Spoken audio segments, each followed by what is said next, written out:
এই হচ্ছে গদা ভবন। এর ভিতরেই আছে আপনার খাবার কাউন্টার। আমরা প্রসাদ পেতে ঢুকবো এবার। প্রসাদ খাওয়ার পর অবশ্যই রিভিউ দেব।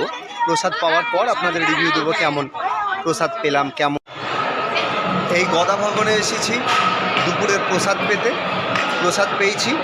গদা ভবনে 80 টাকার মেনুতে রয়েছে একটা রুটি, এই হচ্ছে সাদা ভাত, ডাল, এই যে পটলের তরকারি, এইটা পটলের তরকারি, আর মটরশুঁটি আর পনিরের তরকারি, তার সঙ্গে একটা রুটি, পোড়ের ভাজা, আর হচ্ছে আপনার পায়েস। মোটামুটি কোয়ালিটি ভালোই, খারাপ নয়, বেশ পরিষ্কার পরিচ্ছন্ন, সুন্দর ব্যবস্থা। খাবারের মান নিয়েও খুব একটা অভিযোগ করার মতো কিছু নেই। তবে একটা জিনিস আমার বেশ পছন্দ হলো না, সেটা হচ্ছে খাবারের কোনো রিপিটের ব্যবস্থা নেই। আপনাকে ওই ভিড়ের মধ্যে ঠেলে গিয়ে খাবারটা নিয়ে আসতে হয়।